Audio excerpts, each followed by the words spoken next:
안녕하세요. 함께 성장하는 공동체 함성입니다. 이번 영상의 제목은 DSM-5로 자가진단, 가족진단 절대 하지 마세요 라고 달아봤는데요. DSM-5로 자가진단, 가족진단을 하면 안 되는 이유 먼저 소개드리고 DSM 진단을 거부하는 상담 이론들에 대해서도 알아보겠습니다. 진단의 장점을 먼저 살펴보면 첫째, 진단 결과를 기반으로 올바른 치료의 가능성과 효율성, 효과성을 높일 수 있습니다.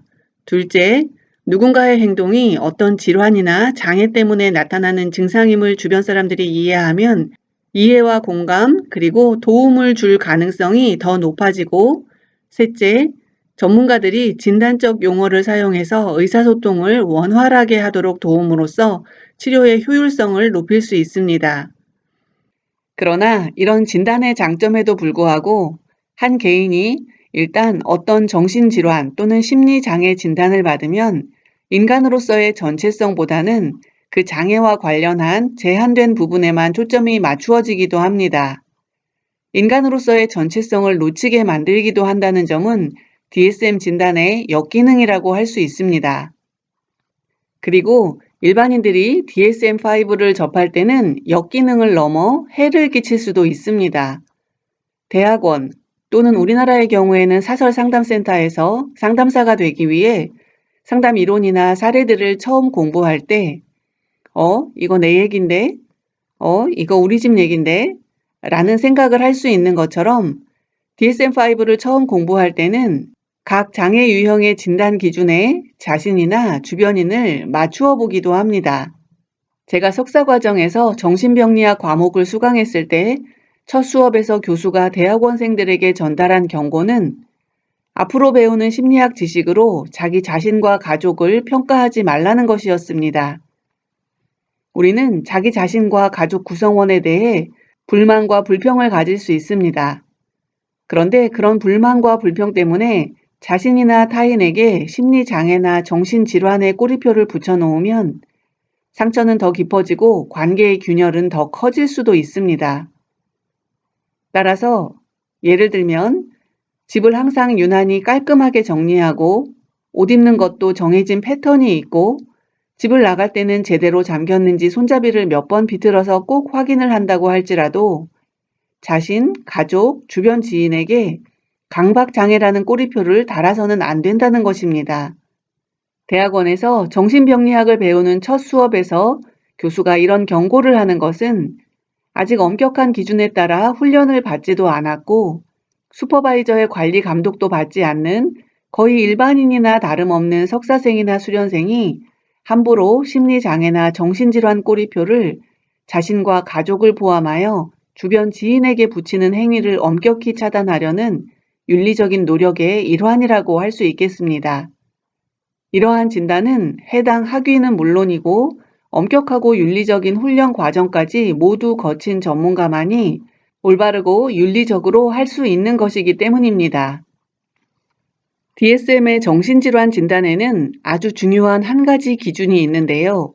바로 장애가 사회적, 직업적 또는 다른 중요한 기능 영역에서 임상적으로 현저한 고통이나 손상을 초래하는 경우에 이런 진단을 내려야 한다는 것입니다.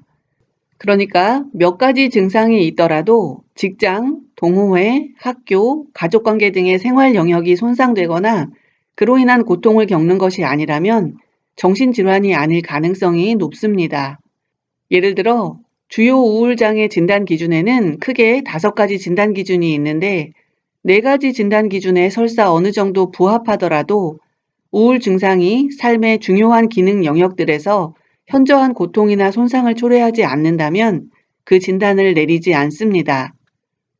또는 한 개인이 직장 생활 또는 학교 생활은 잘 하는데 집에서는 분노 조절의 어려움을 경험한다면 그건 가족이라는 환경에서만 겪는 어려움이기 때문에 분노 조절 장애 진단명을 그 개인에게 부여할 수는 없습니다. 그러니까 설사 DSM-5에서 나열하는 장애의 증상들을 듣거나 보다가 자신이나 가족이 몇 개의 증상을 갖고 있는 걸 알게 되더라도 자신이 전문가인 양 진단을 내리지는 마세요. 왜냐하면 우리 모두가 그렇기 때문입니다. 무슨 뜻이냐 하면 이러한 증상들은 사람이 갖는 증상들을 모아놓은 것뿐이고, 그러니까 이런 증상들을 갖고 있는 건 우리가 사람이니까 그런 것이지 정신질환자나 정신병자라서 그런 것이 아니기 때문이라는 것입니다. 그리고 모든 심리상담, 심리치료 이론가나 모델이 DSM 진단을 찬성하는 것은 아니라는 점도 꼭 기억해 두셨으면 합니다. 의료 모델 또는 질병 모델에 따라 정신분석 치료에서는 PDM 진단을, 인지치료에서는 DSM 진단을 먼저 내리고 그 결과에 따라 치료를 하지만 다른 더 많은 치료 모델들은 PDM이나 DSM 진단을 거부합니다. 우선 의료 모델 또는 질병 모델이 무엇인지 간단하게 알아보겠는데요. 의료 모델에서는 심리적인 어려움을 아프다, 병을 앓고 있다고 봅니다.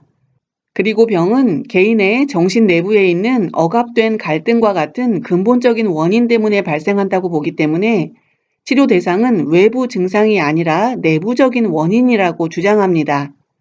그리고 의료 모델에서는 행동의 내부 원인은 보이지 않기 때문에 전문가의 진단만을 신뢰합니다.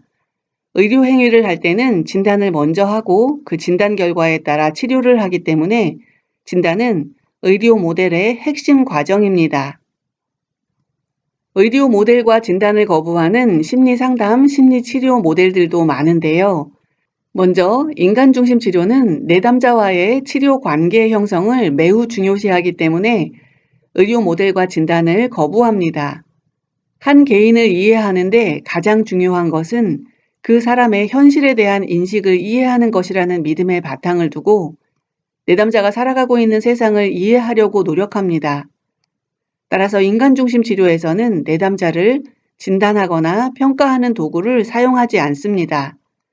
이러한 진단평가 도구들은 항상 위협적이고 마치 스냅 사진처럼 한순간만을 포착할 뿐 인간의 전체성과 통합성을 담을 수는 없다고 설명합니다.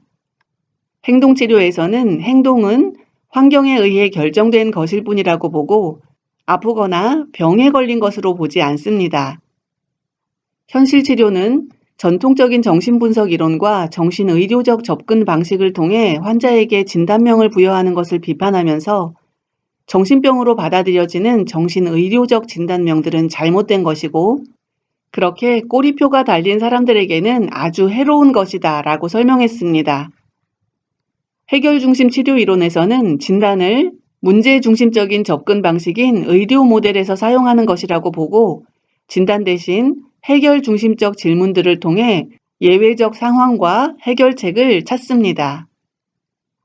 이야기 치료 이론에서는 DSM을 통해 인간의 마음, 심리 상태를 병든 것으로 진단하는 것은 전통적인 심리학에 편승해서 내담자의 심리 또는 정신은 문제로 가득 차 있고 또 그 문제는 내담자의 안에 본래부터 내재해 있다는 이야기를 만들어내는 것이라고 하면서 DSM 진단을 거부했습니다. DSM으로 자가진단, 가족진단을 하면 안 되는 이유, 그리고 DSM 진단을 거부하는 다른 많은 전문가들이 있다는 사실이 도움이 되셨나요? 좋아요, 구독, 댓글, 알림 설정 또는 회원 가입으로 채널 응원을 부탁드립니다. 감사합니다.